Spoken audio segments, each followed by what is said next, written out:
bienvenue à ce journal dès 7h à la une de l'actualité de ce lundi matin. La solde des militaires et policiers sera doublée à partir de ce mois de mars et aussi une prime spéciale est réservée à tout militaire au front qui fait face au M23.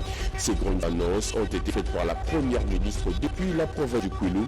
Judith Suminwa était devant des milliers de dizaines de jeunes pour le lancement de la campagne congolaise Telima. On en parle dans ce journal. Également au sommaire de votre secteur, les sangs continuent d'écouler dans le Grand Kivu. 62 personnes viennent d'être tuées par le M23 dans 4 jours seulement, soit du 10 au 14 mars dernier.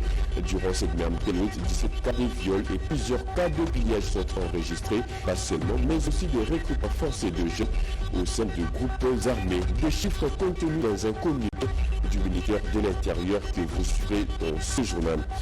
Et enfin, nous vous parlerons des boissons qui réconcilient les communautés en Ituri. Mandro, c'est le nom de ces jus exceptionnels d'origine iturienne à base de maïs, une boisson considérée symbole de solidarité et du vivre ensemble. Comment fabrique-t-on cette boisson? Le détail dans ce journal. Voilà tout pour le titre. Mesdames et messieurs, bonjour encore une fois, bonjour et bienvenue à vous sur nos régions, la radio-télévision nationale congolaise. Un envoyé spécial de Donald Trump chez Félix-Antoine Tshisekedi, les échanges entre le président de la RDC et cet émissaire américain ont tourné autour de la situation sécuritaire et humanitaire dans l'est de la RDC. C'était hier à la Cité de l'Union africaine. Regardez.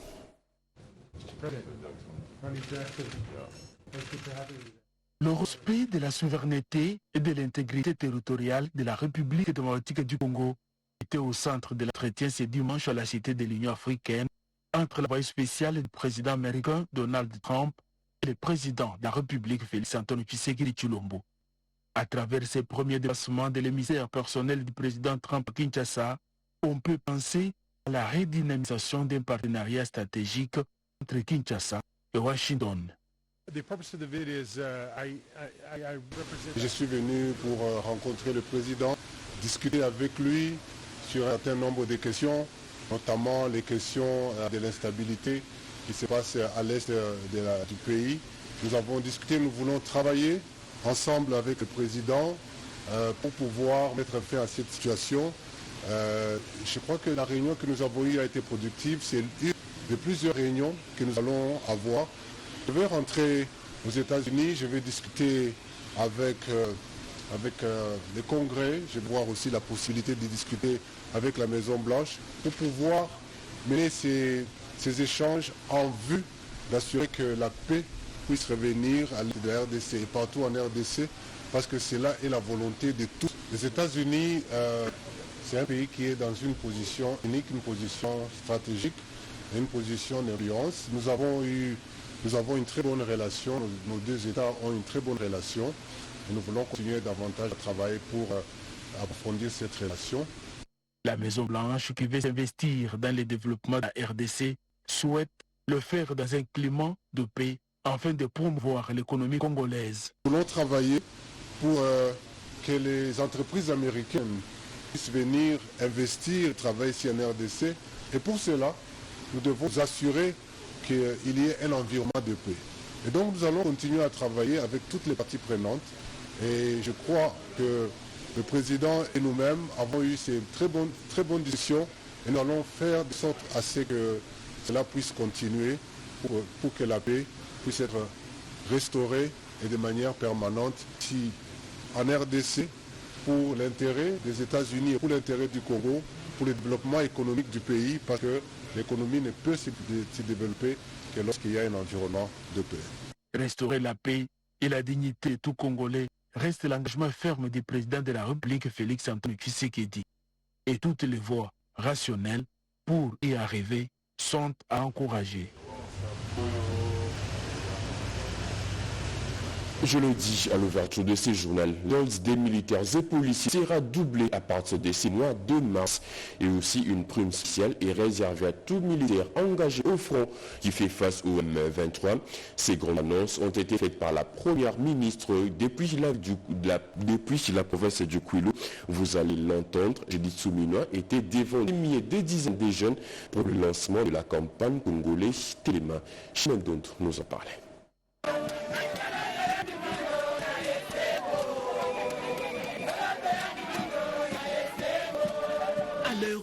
de Bandounouville, une foule en liesse s'est rassemblée ce dimanche pour accueillir la chef du gouvernement, Judith Suminwa Tuluka. Aux envieux 12 heures, la première ministre a reçu les honneurs militaires dignes de son rang en présence du gouverneur de Kwilu, Félicien Kiwai, députés nationaux et provinciaux, des conseillers communaux, des autorités coutumières et de plusieurs notables de cette partie du pays. Jitsumina Tuluka vient d'entamer sa tournée dans la province du Kwilu dans le cadre de la campagne Congolais Téma pour défendre la patrie après sa mission dans le Congo central. Dès son arrivée, la première ministre Judith Suminwa Tuluka a pris la direction de la place Onatra en vue de s'adresser à la population du Kwilu. Devant une foule immense des habitants, la chef de l'exécutif central a sensibilisé sur la défense de la patrie avant d'inviter la population à la vigilance. Gouvernement sur base d'un meeting de la président Tolobi Boy. On surtout la bengi militaire. On a surtout des policiers à partir du mois de mars, solde est multiplié par 2. Parce que les Kamwana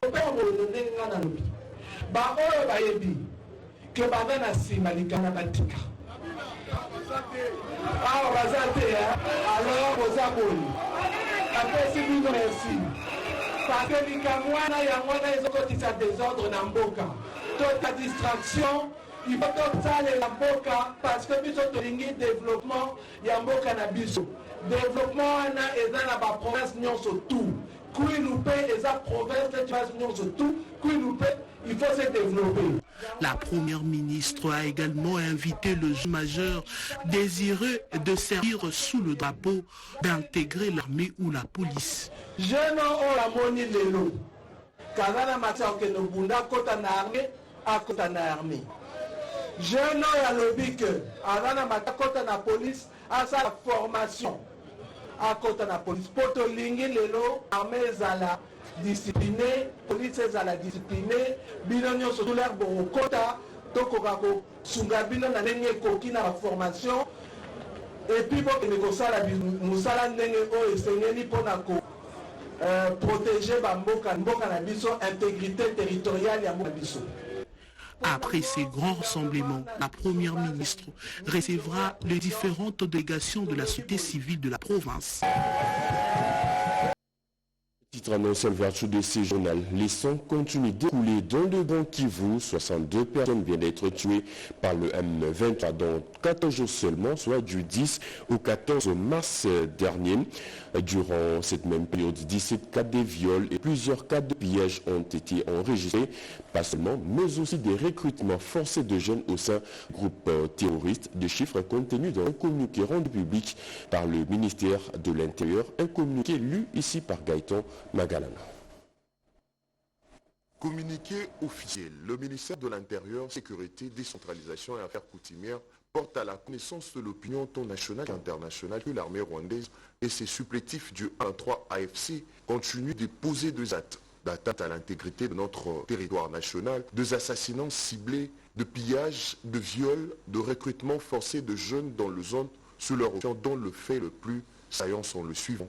En date du 10 au 14 mars 2025, dans le zone sous occupation, il a été enregistré 62 cas d'assassinats ciblés, exécutions sommaires, 17 cas de viol et 2 cas de pillage perpétrés par l'armée rwandaise et ses supplétifs 1-23 AFC. En date du 10 mars 2025, l'armée rwandaise et ses supplétifs du 1-23 AFC ont fait une incursion pour la deuxième fois à l'hôpital CBC Ndosho en enlevant une centaine de malades et gardes-malades, dont parmi eux le militaire et policier. Ils ont sommairement exécuté. Décès le 13 mars 2025 de M. Fikiri Mouchouko Antoine, chef de groupement Mufuni Matanda, chefferie de Baoundé, enlevé à l'hôpital CBC Ndosho le 3 mars 2025 et torturé par le militaire rwandais durant 7 jours. À cela s'ajoute le renforcement de militaires de la force spéciale rwandaise sur le Walikale et Massissi, au nord Kivu et dans le haut plateau de Minembwe, au sud Kivu, où il a été signalé en date du 9 mars 2025 l'atterrissage d'hélicoptères affrétés par le comité international de la Croix à l'aérodrome de Kiziba pour récupérer le militaire rwandais blessé lors des affrontements contre les forces loyalistes. Ces faits qui constituent une violation flagrante des instruments internationaux ratifiés par la RDC ainsi que de la résolution 2773 du Conseil de sécurité des Nations Unies. Le ministère de l'Intérieur, Sécurité, Décentralisation et Affaires coutumières continue de documenter ces crimes commandités par le gouvernement rwandais et qui nécessitent une prise en charge conséquente afin que justice soit rendue en faveur de victimes. Fait à Kinshasa le 15 mars 2025. Jacquemaine Chabani, vice-premier ministre en charge de l'Intérieur. Et le ministre des Finances, lui, séjournait à Kisangani dans la province de la Chopo. Sur place, Doudou Fouamba a sensibilisé la population contre l'agression rwandaise et aussi il a lancé un appel à un enrôlement massif au sein de l'armée. Plus de précisions avec Sylvie Mouembo. Cette tâche de paix et de la mobilisation autour des forces armées de la République démocratique du Congo et de son commandant suprême, Félix-Antoine Tshisekedi Tshilombo, que le ministre des Finances est venu apporter aux siens ici à Kisangani Boyoma Singamwambi. Après l'accueil plus que chaleureux lui réservé à Bangoka, dans la province de la Chopo, Doudou Fouamba Likunde Libutaï s'est adressé à la foule réunie à la place de la Poste où il a exhorté le jeune à servir la nation sous le drapeau en ce temps où le pays fait face à une guerre injuste lui imposée par l'ODA et ses complices. Soyons tous mobilisés pour soutenir le chef de l'État en ce moment où notre pays fait face à la guerre. Nous voulons la paix. 10 millions de morts, ça suffit. Et il faut que les Soyons tous unis derrière le chef de l'État pour défendre l'intégrité de notre pays. L'Argentine nationale s'est engagée à accompagner les jeunes qui ont accepté de rejoindre le rang de l'armée et c'est pour des formalités de la 31e région militaire. Kisangani est un havre de paix et nous ne voulons plus de guerre. Ici a insisté le ministre des Finances pour qui les réalisations du chef de l'État dans la Grande Orientale sont palpables tout en matière d'infrastructure. En Ituri, les communautés se réconcilient autour du calebasse d'une boisson mandro. C'est le nom de cette boisson qui rassemble une multitude autour d'elle. Ces jus exceptionnels d'origine iturienne à base de maïs créent aussi des amitiés et il est considéré comme symbole de solidarité et du vivre ensemble. Dans ce reportage, Junior Slimani nous démontre comment cette boisson est fabriquée. Mandro, l'une des boissons locales les plus prises en Ituri, symbole de la solidarité et du vivre ensemble. À Bunia, chef-lieu de l'Ituri, ce breuvage réunit de membres de différentes communautés et partage sans clivage ni discrimination. Comment produit-on cette boisson qui fait partie du quotidien d'un bon nombre de fils et filles de l'Ituri, de productrices et vendeuses? Explique. Nous malaxons avec l'eau chaude comme la pâte de maïs. Une fois terminé, nous l'exposons dans un endroit pour le refroidir. Après, nous le mélangeons avec de l'eau, suivi de sorgho et millet. C'est pour renforcer le corps. Après 2 jours, nous les vendons comme c'est prêt pour la consommation. Pour le consommateur, le mandro est bon pour leur santé et fait également fils des repas. Ici, notre bière locale, j'apprécie beaucoup parce que ça aide beaucoup. On l'appelle mandro. L'unique calebasse remplie de mandro fait le tour entre 2 ou plusieurs personnes, renforçant ainsi la cohésion sociale et l'amour entre ces preneurs issus de différentes communautés. Une scène récente, drôle, mais pleine de leçons pour certains fils et filles de l'Ituri qui veulent opposer les communautés les unes contre les autres. Liti Njili recourt à l'expertise des anciens stagiaires de la coopération japonaise pour la gestion de déchets plastiques. Une journée de partage d'expérience entre les deux parties est organisée les week-ends derniers au sein de cet établissement scolaire. Anastasie Doumbou et Papimbo nous disent un peu plus.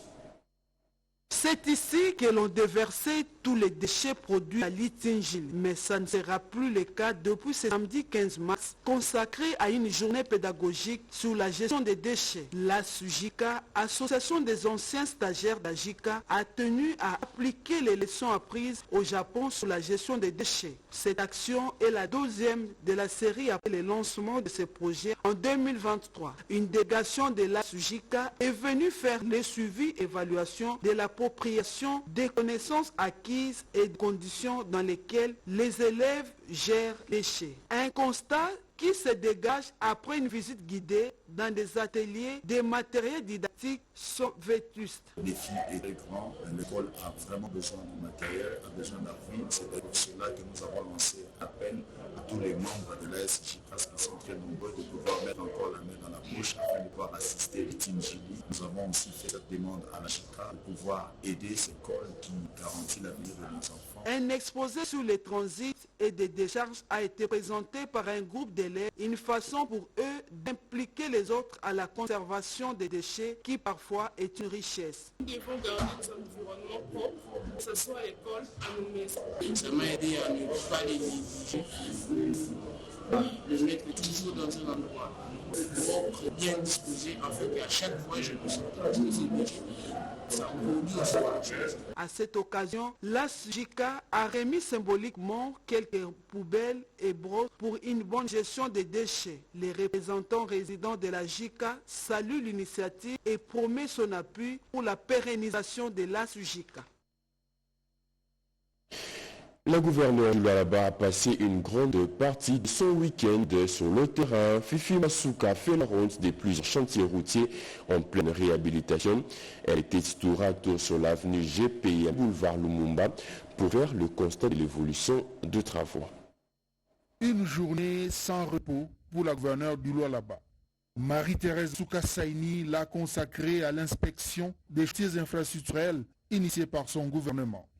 Elle a commencé par l'avenue GPM dans la commune Manika où la couche d'enrobé était déjà posée quelques heures avant. Il s'agit d'un projet de 2 km pour cette partie de la principale ville du Lualaba. L'objectif étant de décongestionner la route nationale numéro 39.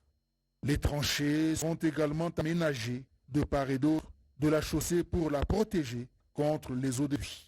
La chef de l'exécutif provincial s'est ensuite rendue sur le chantier de boulevard Lumumba. La première partie de cet axe de la route nationale numéro 39 est également en cours de revêtement avec la couche de roulement. Cet ouvrage s'étendra sur plus d'1 kilomètre avec une longueur de 300 mètres, une largeur de 8 mètres et une épaisseur de 88 cm. La gouverneure Masuka a félicité l'entreprise et les ouvriers à pied d'œuvre, incitant à continuer à améliorer la qualité. Les voies de canalisation d'eau sont construites simultanément avec la chaussée. Je suis venu me rendre compte de l'évolution des travaux. Aujourd'hui, nous continuons à leur demander d'améliorer la même route qu'on peut trouver en Afrique du Sud. La première partie boulevard Lumumba sera ouverte aux usagers dans les tout prochains jours. En outre, la chef de l'exécutif provincial a profité de ces moments pour sensibiliser encore la jeunesse lualabaise à rejoindre les rangs des forces armées de la République. Un nouveau lieu pour pleurer les morts dans la province du Haut-Katanga. Le funérarium de Kassandiri vient d'ouvrir ses portes. L'espace a la capacité de conservation de plus ou moins 50 corps. Une première en Afrique centrale, selon le directeur général de ce funérarium. Et c'est le vice-gouverneur du Haut-Katanga qui a inauguré cette chambre funéraire. C'est au vice-gouverneur Martin Kazembe-Choula qui revient l'honneur d'inaugurer le funérarium Kassandiri, une société à capitaux étrangers qui investit en République démocratique du Congo pour le bon traitement et la bonne conservation des corps. Une satisfaction pour Moana Mayo, Martin Kazembe-Choula, qui du reste encourage les investisseurs. Pour cette occasion, je tiens sincèrement à féliciter le responsable de l'ASBEL, M. Jamora, qu'il continue avec le même élan. Moi, je m'inquiète au moment que j'étais là, je pensais qu'on allait seulement rester avec des hommes, mais curieusement, l'homme venait de prouver le contraire. Donc on ne peut que l'encourager. Cet espace a une capacité de conservation de plus ou moins 50 corps, une quinzaine d'emplois directs en plus de sous-traitance, environ 5 millions de dollars américains déboursés pour la matérialisation de ces projets. C'est une première en Afrique centrale, en croire les propos du directeur général Jean Morin. Ensemble, nous avons créé le vivarium Kasangiri. J'espère va satisfaire le plus grand nombre de personnes. La visite guidée permet au vice-gouverneur Martin Kazembe Choula ainsi qu'aux autres invités dont le président de l'Assemblée provinciale du Haut-Katanga, représenté par le rapporteur Samuel Kilolo Yumba, le président de la FEC Kanga, Mouland, Patrick Apent, les bourgmestres Mireché de la commune annexe et plusieurs autres députés nationaux et provinciaux. Rien que les corps à enterrer à Kasangiri sont ici conservés. Les points focaux genre ignorés des plus dans certains ministères et autres structures. Ils sont pourtant gardiens du respect, de l'égalité des chances et représentativité de la femme. La grande question est de savoir ces points focaux jouent-ils aujourd'hui dans leur rôle de réponse dans ce grand reportage signé Joséphine Loutou. Aux instruments juridiques en faveur des droits de la femme, il faut y ajouter l'apport de points focaux au sein des structures et des différents ministères. Près d'une dizaine d'années, ces spécialistes en question genre veillent sur le respect d'égalité des chances et la représentativité des femmes selon les prescrits de la loi en vigueur. En ces jours, les avis diffèrent concernant l'apport de ces points focaux. En fait, le grand service, c'est de rappeler d'abord l'importance d'intégrer la femme dans certains services. Et puis de faire entendre la valeur humaine et de donner cette chance d'accès aux femmes comme aux hommes. Pour preuve, moi-même, je suis recruté au ministère de l'Intérieur sur base de cette égalité-là. Ces dernières années, on ne les sent plus, on n'a plus des informations du ministère et puis on ne se réunit plus avec les autres comme c'était des années passées. Puisque nous sommes délaissés. Regardez cette activité qui vient de se passer, c'est pour l'intérêt de la nation. On ne s'est pas organisé, on n'est pas là. Si vous me voyez ici, c'est à partir d'autres structures de société civile. Au ministère des Affaires étrangères, le quota de 30% pour le poste de commandement est appliqué. C'est grâce au travail de ces points focaux. Oui, le combat a déjà donné des fruits. Dans le cas d'espèces de mon administration, nous avons milité pour rappeler à nos autorités de la condition de la femme dans notre administration. Et ce combat a donné le fruit. Aujourd'hui, il y a vraiment une représentativité remarquable de femmes. Nous allons dire 30% de femmes aujourd'hui de postes de décision dans notre administration. Afin de faciliter l'accompagnement des spécialistes mis à disposition. De difficultés que nous rencontrons, nous en tant que point focal, certaines concernées. C'est mieux quand le concerné dénonce, et cela nous donne la force de s'engager dans ces combats. Mais tant que le concerné ne dénonce pas, et cela rend la tâche très difficile. Les femmes et les points focaux doivent collaborer pour un meilleur résultat dans un bref délai. Question de lutter contre les inégalités basées sur le genre. Les femmes, mouvement de solidarité pour le changement, compatissent avec les femmes meurtries du Nord Kivu. Compassion, présentée par la présidente fédérale Fouma. Au cours d'entretien avec nos reporters, elle est aussi revenue sur le combat de la femme en ce mois de mars. Plus de précision avec Renette Koulonga. Profession comme dans l'éducation et pourquoi pas dans le domaine de vie sociale, les femmes et les hommes devraient avoir le même droit d'accès à l'égalité des chances et à éviter la discrimination.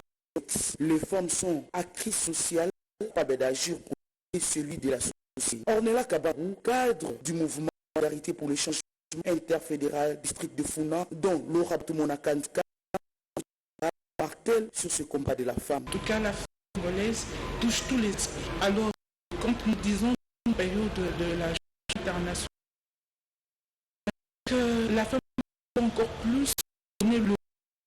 il faudrait vraiment que la femme soit prise en compte du gouvernement. Et la femme est une place et une plus grande des femmes au sein du gouvernement. Et en ce moment où Kabang exprime sa compassion, l'Est aussi demandé de Paul Kagame sous couvert du M23 FC. Nous sommes cœur d'abord, premièrement, avec notre garde à présent qui nous touche ça fera de 30 ans que nous sommes. Je pense que même notre journée internationale des droits des femmes, nous avons un culte dédié à la femme congolaise parce que ce qui se passe dans le Grand Est, ensuite, ça touche tout Congolais. L'objectif est la promotion de l'équité et l'égalité du genre, un des critères de crédibilité de l'action du développement de la République démocratique du Congo. La tradition a été de nouveau respectée cette année. Toutes les mamans de Liba, Mouinda et Blengue à Mouinda de l'archidiocèse de Kinshasa se sont encore retrouvées pour célébrer la journée des droits de la femme. Toutes les parties de Kinshasa, elles ont ensemble réfléchi du thème la femme et la jeune fille au centre de la paix en RD. Regardez.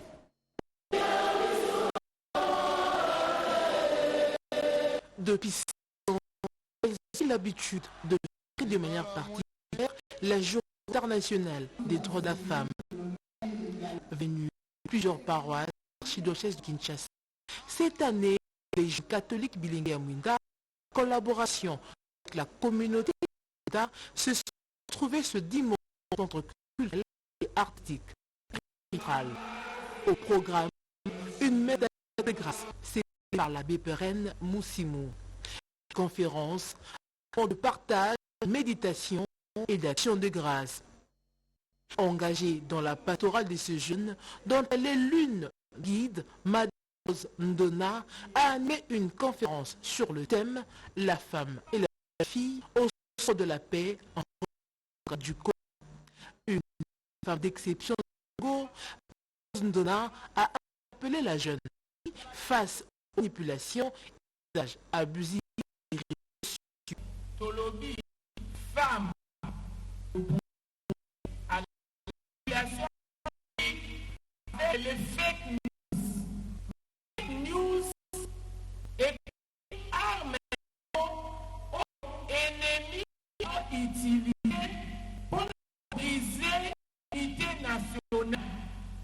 Drapeau, symbole de la nation, symbole de notre mère. Bandeau rouge, symbole de partie de notre pays.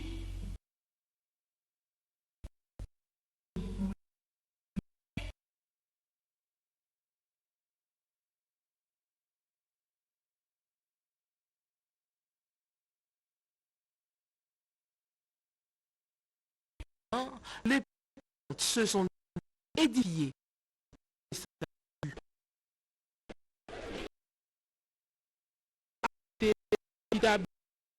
Surtout dans que nous prenons dans notre pays, la journée, je suis une par la animée par le frère et que Kalam. Les transports veulent dire autour des femmes, mais bonne histoire sur la maman de même au centre.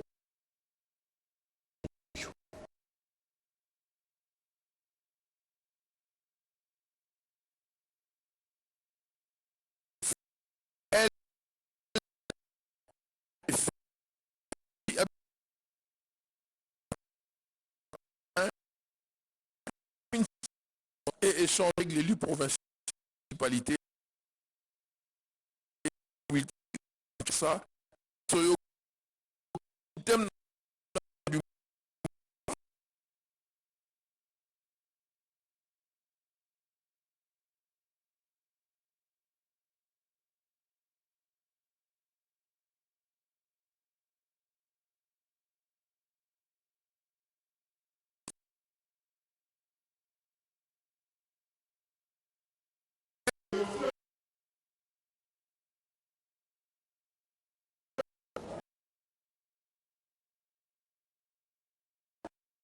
du femme